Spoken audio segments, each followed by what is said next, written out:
I haven't met yet. My name is Becky Garcia, and I am with my home group, and I do run my team out of the Goodyear office. So whether you're with my home group or not, if you are with my home group, but you're licensed, let's say you hang your license in Scottsdale, if you're ever on the East Valley, in the West Valley from the East Valley, then our office is open to everyone. So you're more than welcome to stop in, take a look around, kind of get to know everything. But we have a conference room, training room, private offices here. So you are definitely welcome to utilize the space if you need to. But I run the Garcia group out of this location.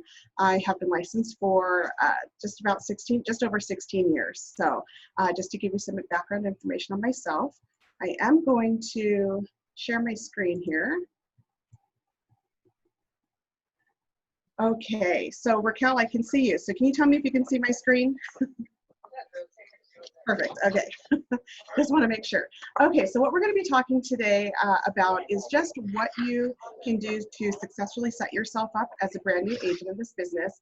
There's a lot to learn. There's a lot to figure out along the way. So I've put together some tips that will hopefully help you guys out. One thing I like to remind everybody too, when you first get into this business, or even if you've been in it, as many years as I have, there is a tendency to want to do everything, or to go on a webinar or something and you want to do everything. My advice is always like pick one or two things. Like you can have like a wish list and then work from that, like one or two things, pick out that you're just going to really implement and figure it out. Because if you write everything down, then sometimes you don't. I know I don't anyways. I tend to not do anything if I get overwhelmed. So maybe pick one or two things that really sticks out to you. And as I'm going through, if you guys have questions, feel free to stop me along the way, okay? So let's see if I can make this a little smaller here. I want to be able to see you guys, but still, okay, there we go. I can only see myself. Okay, I'll figure it out at some point here, hopefully. I think I just need to move it over here. There we go. Okay, so just to kind of give you guys, again, some background information, my team, I do run a team of 18 agents. So we're really big on providing a really good customer experience for our clients. So if you guys ever have questions on that, feel free to let me know. But last year we closed just over 350 transactions. This year we are on pace to close somewhere between, we'll probably end up between 425 and 450 homes sold this year. Again, we really pride ourselves on earning that repeat and referral business, from other, from our past clients, especially if you guys heard the news last week. Zillow is taking in their Zillow offer. We are big Zillow agents as well. They are bringing in their Zillow offers in-house. So that is something you definitely want to kind of keep in mind. And now is the time for you guys to really start working on that past and repeat business if you haven't already begun to do so. Some of the things we're going to be talking about today is different types of CRMs, making sure you're establishing a really strong database of both clients and partners, how to time block, just different tips on how to know the market, nurturing, setting up a nurture structure for leads, and just some, again, negotiating tips. And I will end with giving you guys an idea of some of the tools that we use to run our business as well. Okay, most important thing is building a really strong foundation to start from. So we always begin with a good CRM. That to me is the most important thing to, I'm going to stop my share here just so I can see you guys really quick. Oops, hopefully I can figure this out. Sorry guys, it's been a little while since I've been on Zoom, so I have to kind of figure this out. I'm not going to be able to. So let me. Becky, did you try Gap Review? There we go, yeah, okay. Just did. Okay, so if you guys can answer in the chat, how many of you guys have your system in place as far as a CRM goes? And a CRM is going to be where you put all your contacts. So whether that's something like Wise Agent or Boomtown or Revolve, who here has a system in place to put all of their contacts in? Perfect Storm, okay, so I see a no, I see a yes, I do, no. Chime. Chime, okay, yep, Chime's one. Boomtown, okay, we use Boomtown too. Okay, good.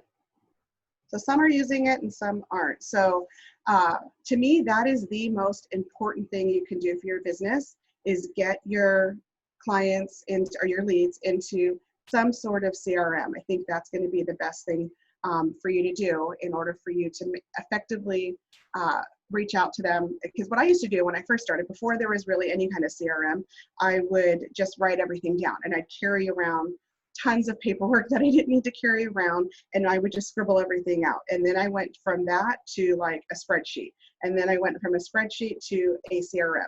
So if there's one thing that you should I definitely recommend every agent start with from day one, being a new agent, is to get that in place. That's the one thing you want to spend your money on for sure. And you can get them as low, I think maybe Lion's Desk and Wise Agent are probably about $25 a month. I know at my home group, they do offer Commissions Inc. and Boomtown. So as far as the pricing goes, you want to talk to Kelly about how much that costs, but you definitely want to have a CRM setup, which is a client relationship management system, okay? Now, if you're not familiar with those, there are a couple down here at the bottom that you can choose from. Benefits of a CRM. It's going to help you really maintain your leads and keeping track of them. You can add drip campaigns. If you're, let's say the person's a year away from wanting to buy, you can implement drip campaigns. It makes it very easy and automated for you to, keep in touch with them. Of course, you can also integrate other products. We use Boomtown. We integrate Boomtown with BombBomb, which is a video marketing program. And then we also integrate with Call Action, which is a way to, like our sign calls, it's not my phone number on the sign call. It's going to be a number I get through Call Action. And when I use Call Action, it automatically adds that person's contact into my database. So, there's different integrations that you can do with that. So again, it's really important to start with some sort of a CRM. Now, some features of a CRM, you're going to have like a lead management system and then like a client management system. Lead management is going to be something like Boomtown or Commissions Inc., which you can set up, home search form. They have a website to go to. It captures all of the leads information. So that's why it's really important to have that versus, you can just use the MLS because you can send a portal and searches through the MLS. But I just find it's way more effective to use a program like Boomtown or Commissions Inc. or something like that, because there's a lot of additional backend data that you can get, like what time the client is going on and looking at homes, what homes they're favoriting, are they forwarding that listing to another person? There's just a lot more information like that you're going, even if they're not speaking to you. They could be somebody who never answers you, never responds to you, but there's a lot of backend data that you're going to be able to obtain just by seeing what they're looking at and maybe seeing what searches they're setting up on their own. So again, I highly recommend some sort of a lead management system like Boomtown. Contact management, transaction management, again, depending on which broker you're with, they might already provide you with one. Our brokerage does provide us with one for the brokerage. My team also uses a separate one. We use, it's called Revolve, and I know they merged with another company. I can't remember who the other company is off the top of my head, but they are merging with another one. But we've used Revolve for years, and that's where we track all of our long-term follow-up. So we can text them, we can email them, video, everything through Revolve. We also manage all of our transactions in Revolve.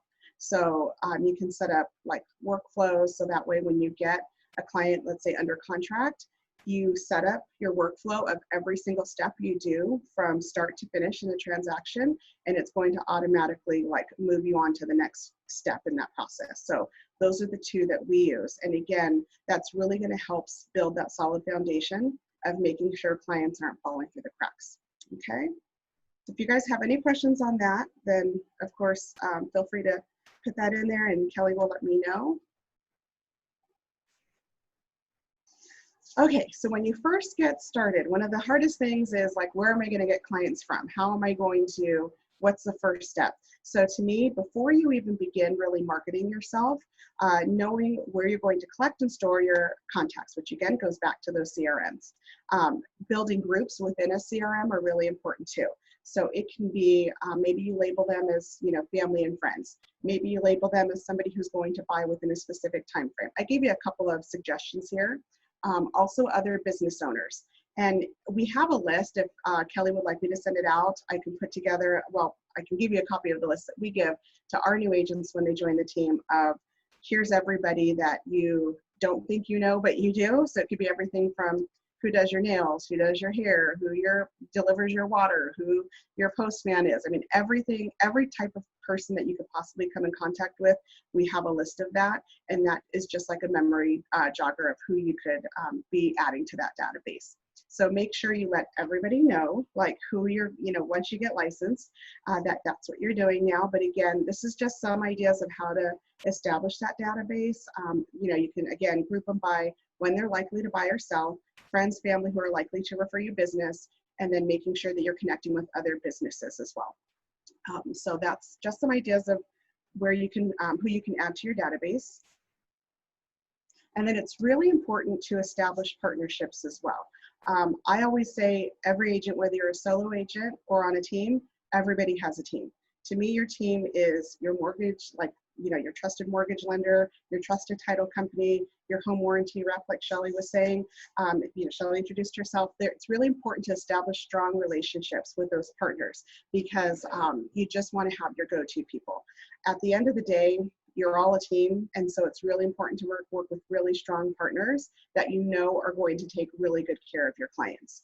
So when it comes to just getting started, you want to go ahead and establish a relationship with a trusted lender. Whoever your brokerage is, go to them and ask them if they have, like at my home group, we have power partners, so they'll give you a list of that, of those vendors, so that way you have an idea of which affiliates have a good relationship with other agents in the office. So you want to make sure when you're working with lenders, the other thing you want to do is make sure you know how that lender works and accepts leads. So some of the questions that we like to ask when we're interviewing potential new lenders, things like, what's your availability on the weekend? Do you have somebody that can handle Spanish-speaking clients? We have a lot of Spanish-speaking clientele here, so we want to make sure that we don't have, a language barrier for any of those clients. We have ours connected into our Boomtown system, so they can go in there, add notes, keep us updated on what's going on with the client. What is their process as far as following up with clients? Like, how often do they follow up and check in if we send them a new lead? How soon are we expecting for them to reach out to that client? How much are they following up? Are they going to let us know if that client isn't being cooperative and giving them the information or calling them back? Is that when we need to kind of step in and just make sure that connection is happening? So you just want to make sure how they're going, what their process is as far as working those leads go. Okay, so you just want to make sure you ask a lot of those questions.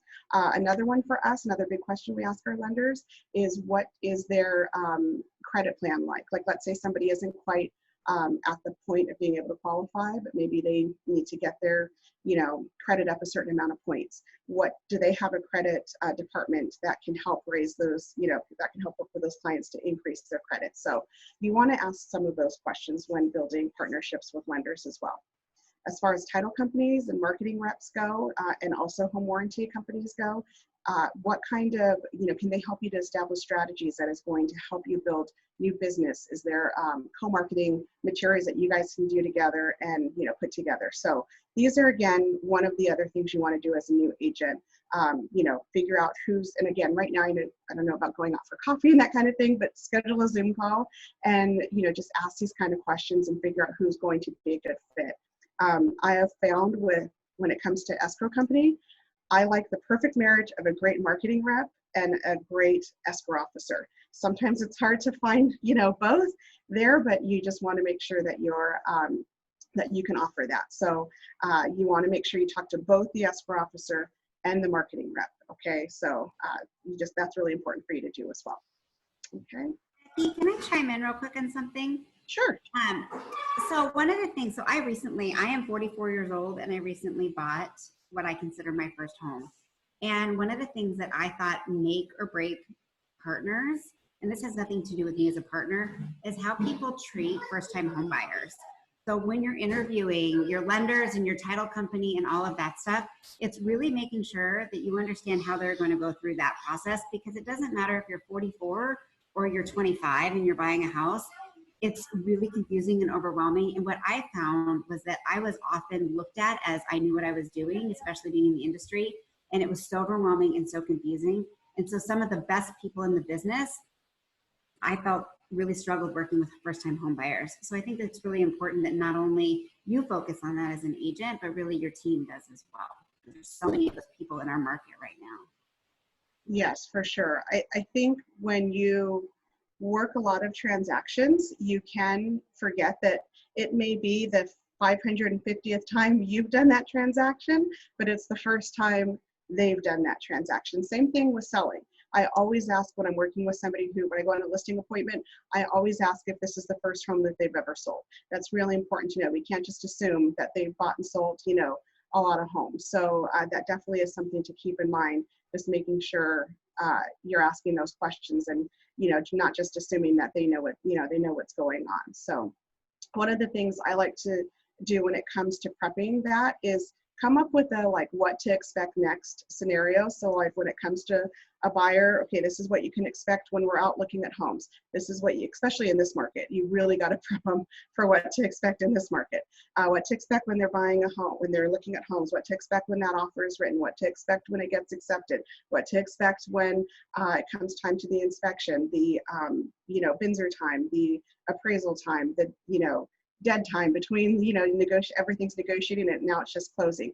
Come up with a series of like a templated email, or I prefer video of you just explaining what they can expect during that process. And so many times I get back the, oh, thank you so much. I wasn't sure what to, you know, what was going to happen, or I wasn't sure how that worked, or I, you know, especially with sellers too, not only with buyers, but with sellers. So that is definitely something you want to create and then just send it out every time. And it's kind of a pain to put them all together at one time, but once you do it, it saves you so much time and it eliminates a lot of phone calls back and forth of things that could have just been answered had you given the information to them before that next step occurred.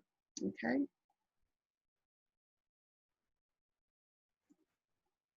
Okay, so you have your license and you kind of have, you figure out where your CRM and where you're going to put everything.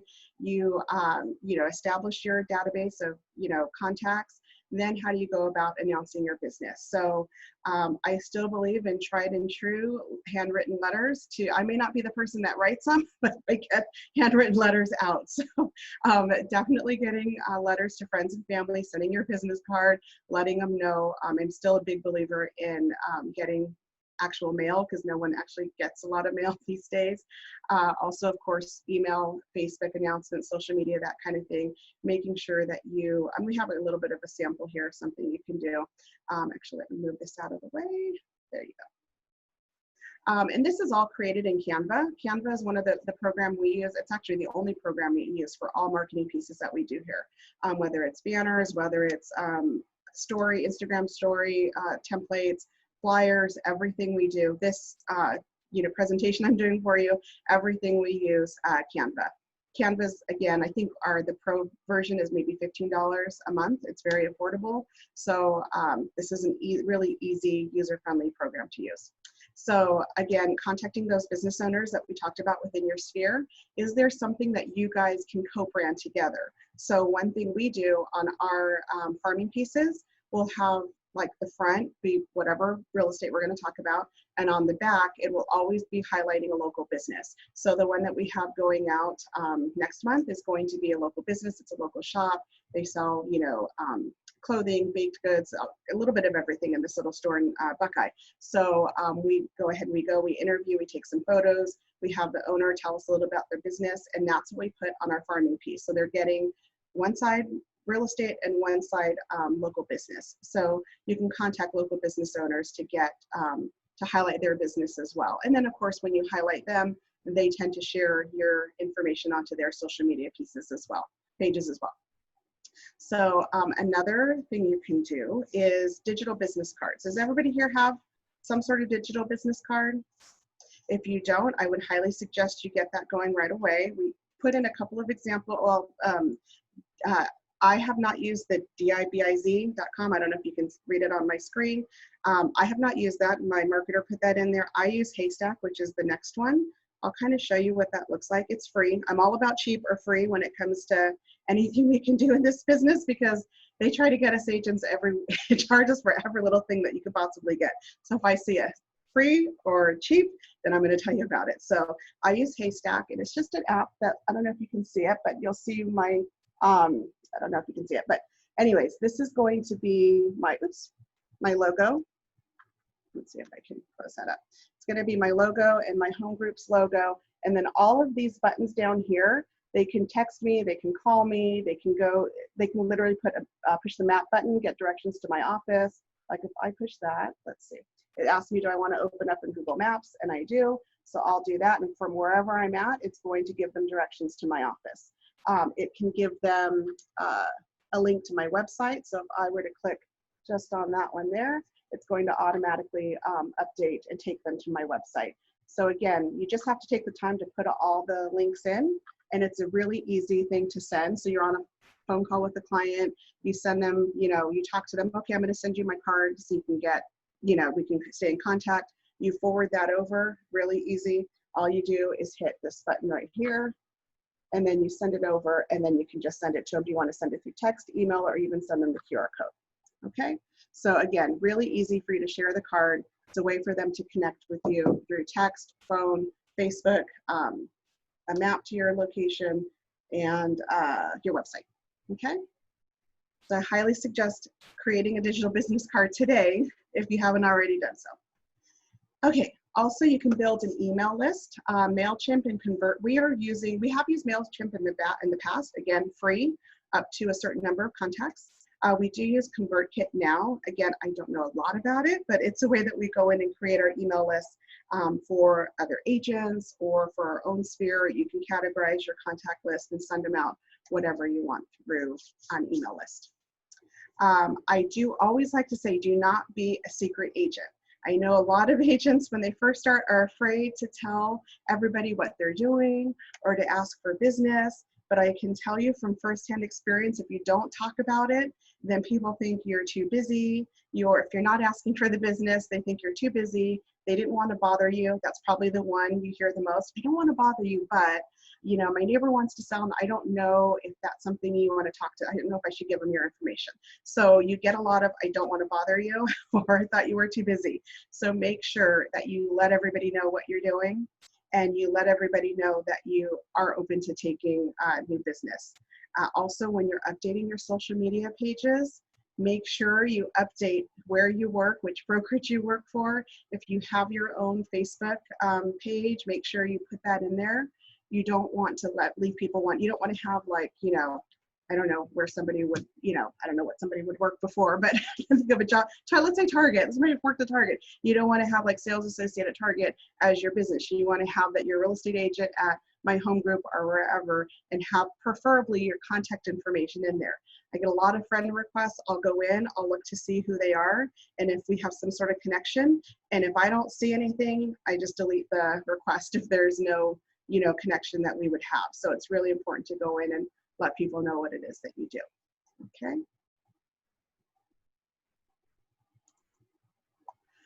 Okay, time blocking.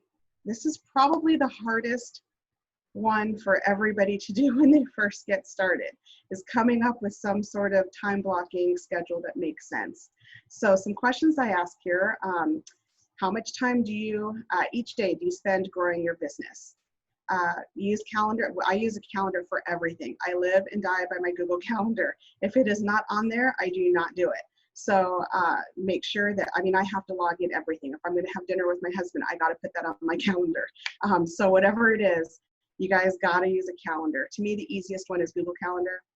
So maybe you make it so you schedule your calls. You schedule, time that you're going to do lead gen. You're going to schedule social media.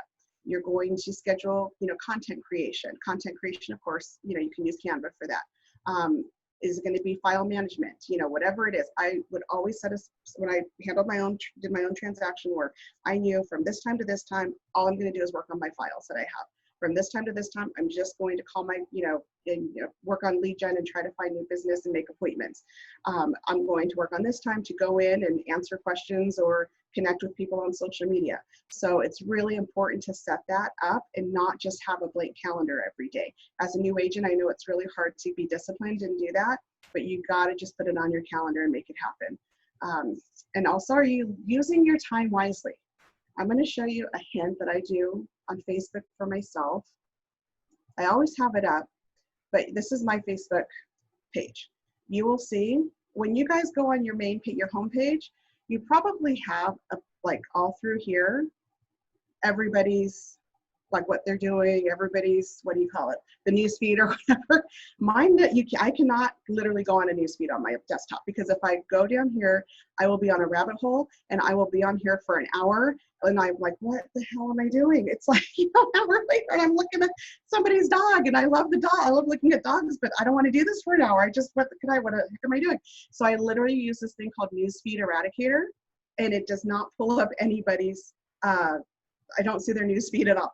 I can go in and I can check any messages or notifications, anything like that. But I literally, all it gives me is a nice motivational quote. So if I refresh it, it'll be a different quote on there.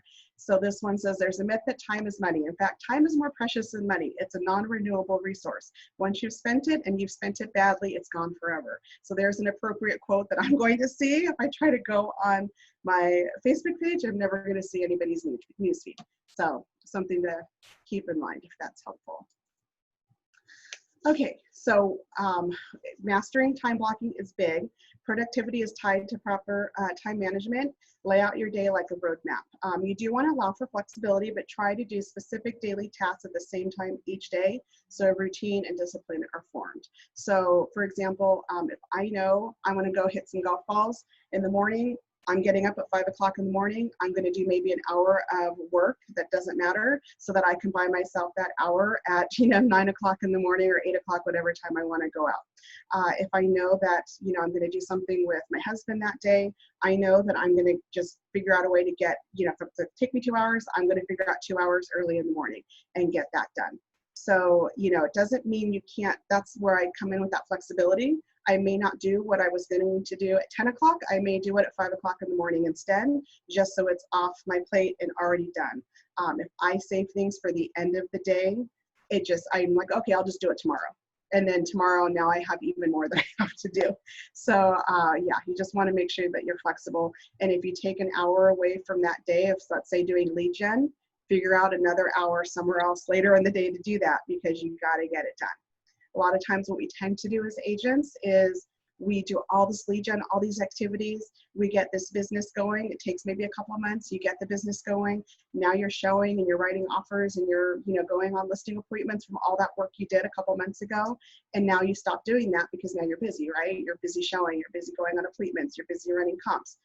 And then you forget that what activities actually got you to that place. So you want to make sure to figure out still getting those really important daily activities done. Okay, let's see here. Did I skip one? Yeah, okay. So this one does not want to load for me. There we go, generating leads. Okay, making sure that you're asking friends and family for referrals.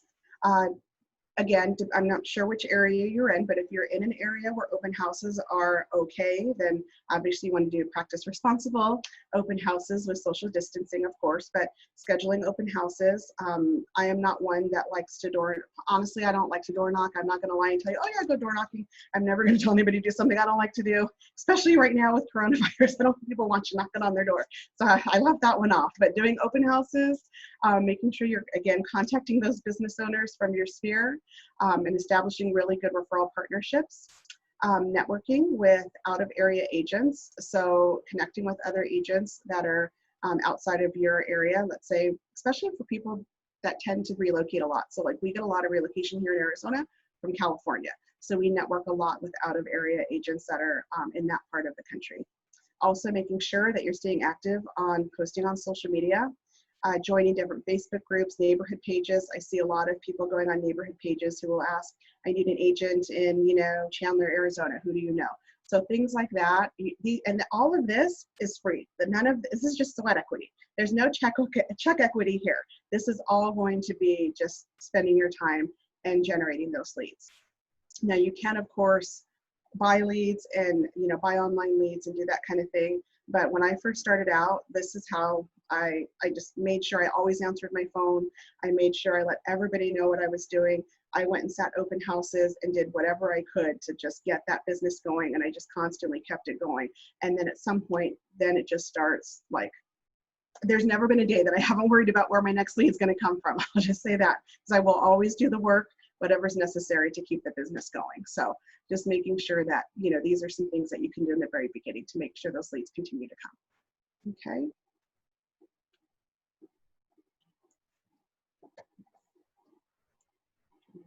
Okay, so go on. Okay, there we go. Providing value. Building relationships with your clients is invaluable. It means consistently nurturing by following up with them and offering valuable information. So I would like to ask you guys, let's see if I can make this any bigger. I'm gonna have to stop sharing my screen to do it. Okay, some idea of how you can provide value. I want to hear what you guys, I want to see what you guys are doing. So what are some things, let's say you have a buyer that's in your system and they're maybe not quite ready to buy, or maybe they're not answering, you know, responding to your request. What are some things that you send to them in order to get them, Shelly, and you can, Shelly, I'll let you pick the best answer. So then that's who you can get, give the gift to.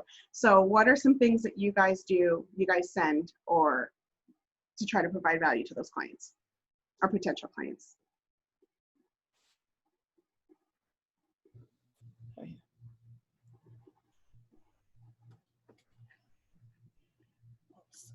Nobody? I'm waiting for something in the chat. Can you repeat the question? Sure. What is something that you can provide to, like if somebody's like, maybe they're not answering you, or they're not responding to you, maybe they're 6 months off from being able to buy, what's something that you can send to, what's something of value that you can send to them? Market information. Market information. I saw Ray put new listings, social media links. I call potential clients, tell them how the market is doing. Home values are going up. If I can't get a response, I send a message that says, I have some ideas to get creative, give me a buzz. That's good. Text offering help, monthly newsletter. It's just someone that hasn't been answering. I call them with something that will create curiosity, but not readily give out information. Okay, got it.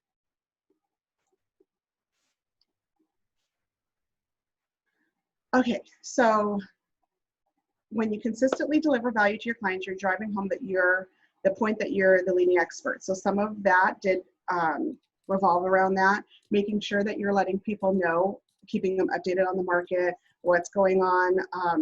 I know that a lot of times when let's say I bring on a new agent, I'll see I'll watch their follow-up, and a lot of times they'll send them listings and then say, okay, or they have them on an automated search and they'll say something like, oh, just want to check in, make sure you're getting the listings. You know, I just want to check in and see, you know, how you're doing. Just want to check in and see if you have any questions that I can answer for you. So although that's all great, that's not maybe as effective as providing them really valuable information. So it can be, like I know, let's say on my home group, we have that pre-listing page. And maybe there's somebody advertises, you know, a 3-bedroom, 2-bath with a pool. There's nothing with a pool is available right now. So maybe a 3-bedroom with a pool under 300,000. You know, that's what everybody wants. So maybe you see somebody post something like that. Instead of saying, oh, just wanted to check in on the listings, how proactive are you being at checking out coming soons and looking at the pre-listing page and looking at things on Zillow that might be, you know, coming soon, and putting in, hey, I know about this 3-bedroom, 2-bath that's coming on the market. If I can get you an early showing before it hits the market, do you have time this week to go see it? Do you have time today to go see it? Something like that, like I find that finding a very specific listing versus just sending them, you know, getting them on a home search is way more effective than just sending them, you know, the link to the e-alerts that they're getting from not only me, but probably 10 other agents that they've registered, you know, on their website too. So so you can do making sure that you're sending them very specific listings to matching what they're looking for. I know somebody mentioned newsletters. We do some newsletters as well. So even though we do them for a specific farm, that does not mean that we still can't send that out to them. Are there any events that are going on? We do send out home maintenance, information on home maintenance vendors, tips about buying and selling, how to get your, you know, things that we're doing to get our offer accepted in this market when it comes to selling. Here are some, you know, 3 things you can do to increase the value of your home. Doing some sort of, we do a lot on video. So what are some intro videos that you can send? When I put something new that you've learned, there is I found out, I'll give you an idea of what I mean by this. So I've been in my home, I think 6 or 7 years. and I had no idea, of all people, had no idea that my home was listed as an investment property, not as a primary residence.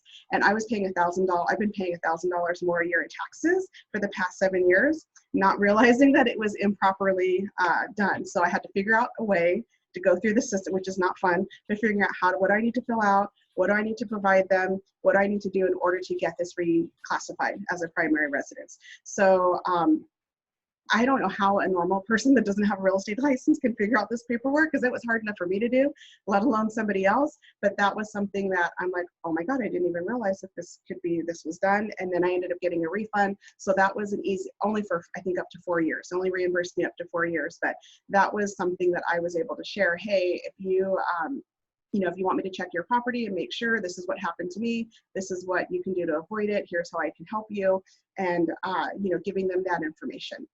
When it came time to, it doesn't have to be real estate, it can be other things too. When all the businesses first shut down, we figured out the easiest and fastest way to apply for like your PPP, payroll protection plan. So we figured out, okay, here's a link, here's how you do it. If you own a small business, here's the easiest link that we have found in order to expedite that process. So what are some things that you can do that are relevant to not only real estate, but to whatever people are going through at that time, and how can you send that over to them?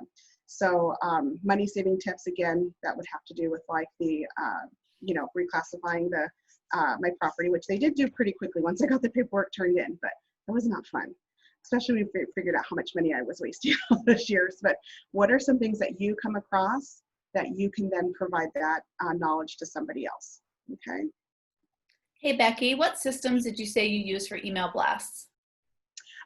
Crystal uses ConvertKit. MailChimp is the other one that they can use, Okay. but right now Crystal uses ConvertKit. Okay. Okay, and I believe that one's free, if I'm not mistaken. I think Crystal's on here, so if she wants to chime in, she's welcome to chime in too. Okay, just some quick tips on knowing the season and the market. Agents who are in the know, agents who are in the know are trusted by their clients to give them the latest and most accurate information needed. So some questions that you want to ask yourself as a new agent is, how are you going to stay current with the market? What are the price ranges of homes selling for in the area? Know the inventory, the price range, average days on market, knowing your community, new construction developments, demographics, schools, and housing trends. These are all really important things that you want to make sure you are in the know about. And as a new agent, the only way you're going to know is by, like, the way I learned, I guess I should say, is I would always study the hot sheets. Every morning I got up, the first thing I would do is look at the hot sheets in the MLS. If you have a system like Boomtown, you can search the hot sheets in Boomtown. But when I first started, I would always look on the MLS. So it's a way that I knew exactly what houses were listed, how much they were listed for.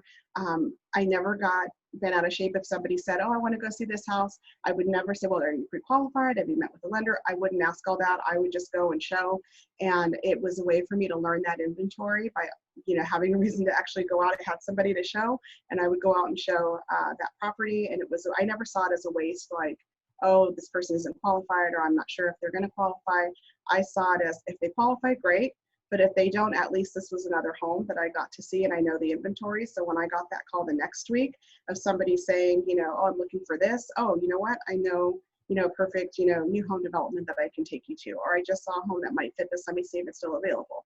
So that was the way for me to stay current. If you ever don't have appointments scheduled for that day as a new agent, maybe, tomorrow your schedule is clear.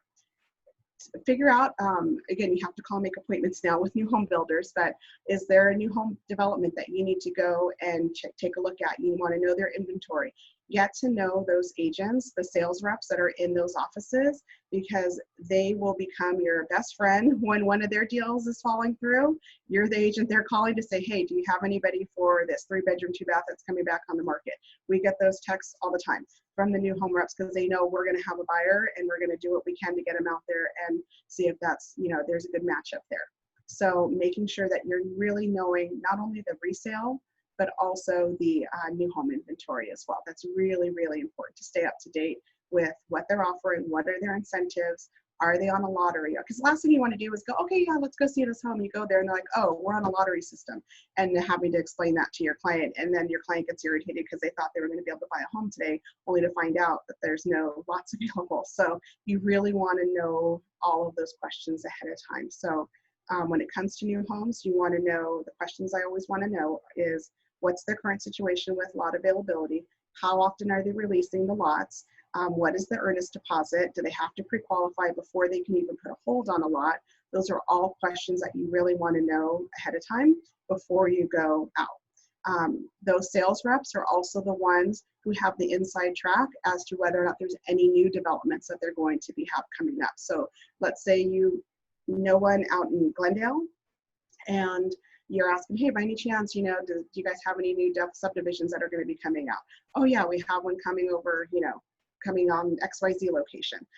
We have 4 buyers that are under contract in one subdivision because the models weren't open yet, but they were open in another location. So he let me know when that was going to be released. So we were selling those models before that subdivision even opened. And then of course you go opening. Now my clients all have, I think last time I checked, 16,000 prices.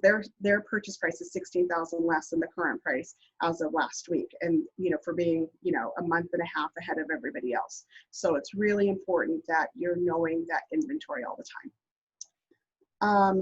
Also, seasonality of markets vary. It's simple supply and demand, and important to identify the factors that influence our housing market. So here in Arizona, what are some things that, I wrote down some things that we have that are tied to our seasonality. So for instance, of course, during the winter months, we have, again, who knows what's going to happen this year, but snowbirds, and you have spring training. We know that certain months of the year, we're going to have a lot more people coming through. When it comes to age-restricted communities, you're going to want to know certain months are just dead. Certain months are going to be high demand. And so a lot of sellers in active adult communities like to time when they're going. Right now it's a whole different ballgame in 2020, but they like to time when they're going to list a home. So it's really important for you to kind of be in the know when it comes to the seasonality of your local market. So it's really important to know that too. But I wrote down when tourists are in,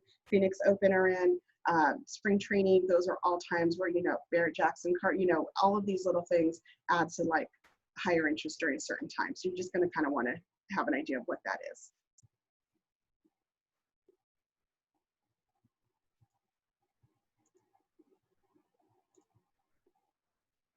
I keep skipping keep having to go back. Okay, building a strong nurture structure. So this has to do with you get leads that come in, you maybe register people at an open house, however you get them, people on social media connect. You want to make sure you're setting up proper follow-up. So whether that is you talk to somebody, they register on your site, you call them, maybe, or is it 2 days later that you're going to call them? Are you going to follow? It can't just be like, I'm going to call them 3 times and they obviously don't want to buy because they haven't returned any of my calls. No, you want to make sure you consistently follow up with them, whether that's daily, weekly, bi-weekly, monthly. We constantly have some sort of follow-up set. Unless somebody tells me stop messaging us or we're not interested, we're never buying, we don't stop really following up with anybody here. So figure out what your niche is going to be for you. And don't just call. You want to do a combination, call and text and email and call, whatever it is. It just can't be, I called them 3 times. They didn't respond. They don't want to buy. You just got to figure out what that follow-up process for you guys is going to be and make sure you consistently stick with it. This is when that CRM comes in really handy because you set your to-dos for yourself and then that's what you consistently follow. And again, there's just no way that person can get lost in the shuffle if you're constantly putting in your next follow-up for them. Making sure you get really disciplined with updating your contact management system with notes and follow-ups. So what I'll see is an agent will, let's say I'm doing an audit on some of our leads, and I'll see an agent will put in just like they log a call and that's it. They don't put any notes, or they put in a note like talk to them today, and that's it.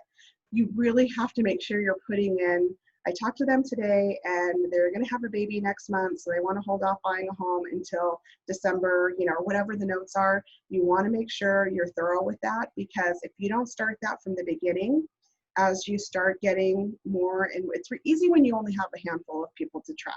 But when you get to the point of having dozens of people to keep track of, it becomes overwhelming and you forget who you said what to. So that's why it's so important as a new agent to really get disciplined with updating your notes, no matter how little that may be. Because also too, oh, she was feeling under the weather today, she asked if I can call back in a week. And then if you didn't write that, you're just calling back and saying, oh, I just want to see if, you know, let's go out, see some homes, versus I want to see how you're doing. How are you feeling? How was, you know, I ask them questions like that versus just going into trying to set an appointment with them. And you're not going to be able to do that if you didn't write your notes and you don't remember what you talked to them about. So make sure that you're being disciplined with updating proper notes. Understanding how to properly label your leads. So these are the categories that we label ours, which is hot, watch, nurture, pending, closed, and archive. Hot is like for us, somebody who's going to buy right away. Watch and nurture can be anybody. Those are two different categories depending on the time frame they're going to buy. And then pending, of course, we know what pending closed. Our archive is like, they're just not, we're not going to be, you know, doing anything with them. So you just want to make sure you're properly labeling your leads flow. So then when it comes time to follow up, then you know, okay, I need to really get on the hot ones today. I'm limited on my time today, so I need to make it, you know, the highest and best use of my time today. So I need to make sure I concentrate on the hot ones. Closed is a great category that gets overlooked, because I think sometimes as agents, we tend to really go for what's going to happen and close right now versus not keeping in contact with our closed clients or past clients. And so maybe on a certain day, a Saturday, you're like, you know what, I'm going to call all my closed clients and check in and see how they're doing. Do they need, you know, recommendation to a pool service, or, you know, how's everything going? Did they paint their house? What are they doing? Any new projects? Anything like that, we tend to forget that closed category. And I find that's, to me, is the most valuable, is the closed category, because that's our repeat and referral business. So you just want to make sure that you properly label your leads and that you're making sure to touch each and every category. And some people do it by day. On Mondays, they do their hots. On Tuesdays, they do their watch. On Wednesdays, they do their nurture, and so on. Thursdays pending is going to be like, you know, making sure everybody's checked in for the week as far as their pending transactions. And then every Friday, they're going to call their closed clients. So, you know, you can, you know, time it however you like, but just make sure that you're making sure you're touching each and every category.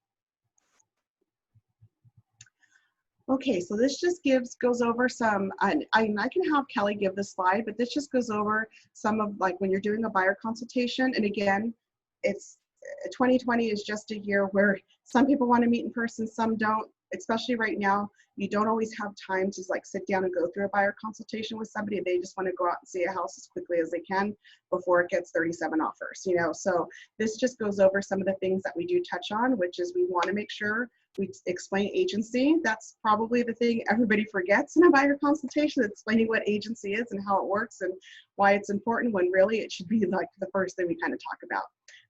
Also, don't be afraid to be open with clients about how you get paid. Buyer clients, how you get paid.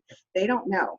And a lot of times when we explain to them how we get paid, they're actually relieved because they think they have to pay. So, you know, it's not only just about pay, but exactly what agency means and how they only work with one agent and how it's a benefit to only work with an agent and everything else that goes along with that. So we go over agency, we cover the loan pre-approval, making sure we explain to them how that works and, you know, what they're going to be doing so we can avoid surprises at the end, establishing what they're looking for as far as their home search goes, if getting a buyer broker agreement signed, if that's something that you do, making sure how to handle objections. They're going to happen. So you just want to make sure that you really know how to handle those objections when they come up. And most importantly, you want to make sure you practice doing, you know, buyer consultations, whether you have another teammate, you're on a team, you can practice with a teammate. Maybe you're solo, but you talk to your, you know, broker manager and find out, hey, is there another new agent that, you know, that you suggest I go to maybe we can help one another out and get these, you know, get this practice down. But you really want to make sure you know what to cover in a buyer consultation so that the buyer is left knowing exactly, you know, it builds trust, it builds rapport, it builds everything. So you really want to make sure that you get an idea of how to communicate with the buyer when they first, you first start working with them. Okay. And once you really practice that, it makes you really confident, not cocky, but confident when doing a buyer presentation. And it just really builds that trust that you have the clients just say, you know what, whatever you tell me, I'm going to do, I trust you. Those are the best clients. And that's how you establish that. Okay, so once you establish trust and have a new client ready to negotiate, here's some practices we put down, especially in this market. You got to act fast. You cannot let, oh yeah, that house is listed. Okay, what time tomorrow works? No, you got to see those houses today. So establish rapport with the other agent. So it's really important to contact the other agent. There's so many times I get, I have a listing, I get offers. I've never gotten a call from the agent. And the ones that do call and have conversations and kind of explain to you the situation, it's just so much easier. I think it puts their client in such a better position. Working with the lender to get pre-approval letter to go along with the offer, of course. I do prefer that our lenders, I always CC the lenders when we're writing offers, so that way they can either reach out through email or calling them, letting them know about the client. Raising the price within reason, of course, explaining the process thoroughly to your client. So if you have a client that's going to increase the price, you better make sure they know whether the comps are there to support a higher price and what that means to them, whether or not they're able to pay the difference. Utilizing escalation clauses. So again, you'd want to check with your broker on how to do some of this, but we see escalation clauses, we see removal of contingencies. A lot of people are removing appraisal contingencies right now. Some of them are removing the loan approval contingency. They're removing it, okay, loan contingency to be removed within 15 days of accepted contract. We're seeing some of that come over. Reducing concessions, not asking for any closing costs, home warranties, we see some where they offer to pay a seller's closing costs. And I put on here, know when to talk and know when to walk. So when to talk, I always go by the rule, he who speaks first loses. So when you're negotiating, you got to keep that in mind. I keep my mouth shut, and a lot of people, agents on the other end, probably think, oh, she doesn't know how to negotiate. I do. I'm letting you talk yourself out of a better deal for your client. So know when to talk and when to walk away. When is it okay to walk away, not only from a deal for a client, but from the client themselves. There you will come to a point in your career where you are comfortable walking away from a client who does you more harm than good. You have to know when it's okay to walk away from those clients. And when you fire a client, it's a really good feeling. Get to the point you can fire clients. Probably one of my favorite things to do. So when it's deserved. So again, just knowing when it's okay to not speak and when it's okay to throw in the towel if you need to. Okay, so some tools we use. We use Boomtown for our CRM. We use Call Action for our text campaigns. We use Google Calendar to schedule everything. We use Zoom for our clients if we're doing any type of negotiations, especially with out-of-state, out-of-area type of clients. We use Zoom to go over offers with them. We use Haystack for our business cards, Google Forms for a lot of things. Canva, a lot of these I've already mentioned. Canva for our marketing designs. We use, like you said, we're a big Zillow partner, so we utilize our profiles in there. Our review systems are all in Zillow. So even if whether you do or don't like Zillow, that's where all your consumers are going. So you got to be where the consumer is. So a lot of people are on Zillow, so we make sure we have a strong profile. It is free to have a profile on Zillow. As of right now, again, I don't know how it's going to be with the changes they're doing. As of today, you can have a free Zillow profile. So you want to make sure that you utilize that. So WeVideo, that's what we use to do our quick editing of little videos that we do. So that's those are some of the tools that we use. And again, if you have questions on any of these, that I'm sure Kelly can let me know. Yes, ma'am. I'm taking notes. That's what I have. So are there any other questions that came up that I did not answer? Or I mean, it's a great, if you love real estate, I mean, that's why I got into doing this. I love just looking at houses. I love looking at models, and I'd always go with my relatives, and I'd be like, I might as well get my license if I'm going along. Might as well make some money. So that's why I got it. But I mean, then once I got into it, the whole, you literally have a limitless ability to make whatever you want in this business. There's no cap salary. There's nobody telling you can only make X amount per year. You literally can make as much as you want. Just depending on how hard you want to work, but it definitely doesn't come for free. It comes with a lot of a lot of work. What is it? Blood, sweat, and tears. In this office, there's sometimes more tears than anything else. So, no, so yeah. So I mean, there's definitely a lot of that goes on. But I mean, like you said, you can make it whatever you want. And I think as a new agent, one of the best tips I can give you is never count your commission. Now, first, never count your commission until it's closed. It could be the day before closing. I do not count on that commission for anything, but I also don't count on it 100%. As far as I'm concerned, it's 70% of my commission. So if I was going to get a $10,000 paycheck, I never looked at it as a $10,000 paycheck. I looked at it as a $7,000 paycheck.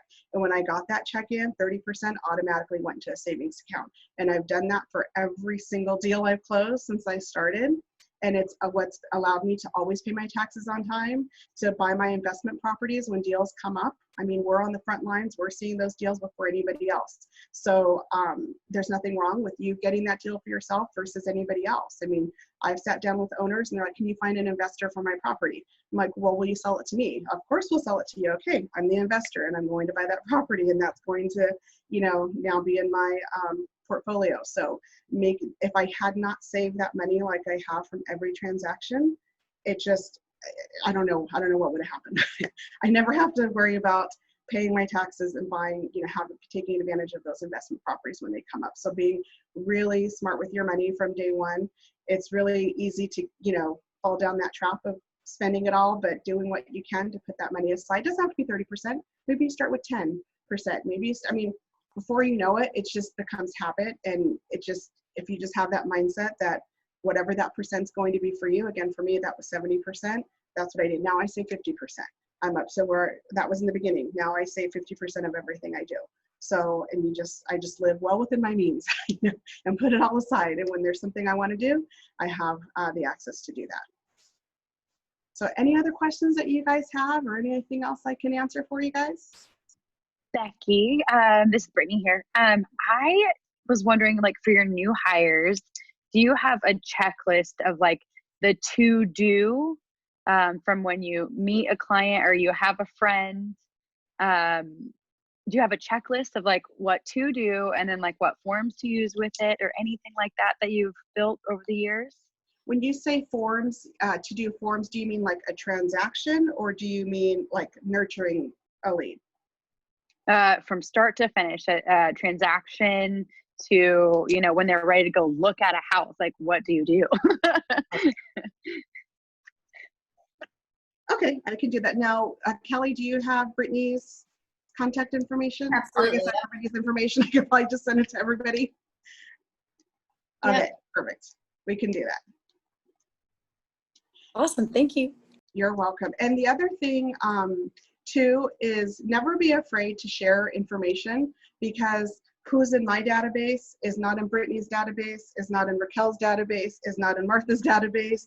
I mean, there's more than enough business to go around for everybody. So never be afraid to ask for information or to share information. Because now, don't get me wrong, there are like very few things that are very specific to my team. But when it comes to checklists, we literally have a checklist for everything. So like that's just a matter of like following and what to do. So that's never going to be an issue. But yeah, never be afraid to share information in this business. I think did I see one more question come up? Oh, okay, just saying that they want a copy. Okay. When you mentioned a pre-listing package at my home group, where can I find that? Kelly, I know, I know we have a pre-listing package for my team. Do you know if my home group has anything specific? We don't have anything generic, but we're working toward this new marketing relationship with Breakthrough Broker that will have all of this available. So as much as we're working on the new back system, that's all part of it. So I'd like to say by 2021, all of our ducks will be in such a perfect row. But anything you can share or other teams I know can share, or I know our power partners, maybe the title people or lenders have some scripts as well. Not scripts, but templates. Okay, got it. Yeah, so we can get our hands on something for sure. Okay. Okay, otherwise I think if there's any other questions in there, Kelly, or anything else I need to provide, just send me a list afterwards. I'll get that over to you and then you can share it with everybody from there. Excellent. Okay. Thank you, Becky, Thanks, so everybody. much. Thank you, Shelley. Thank you. Thank you. Bye.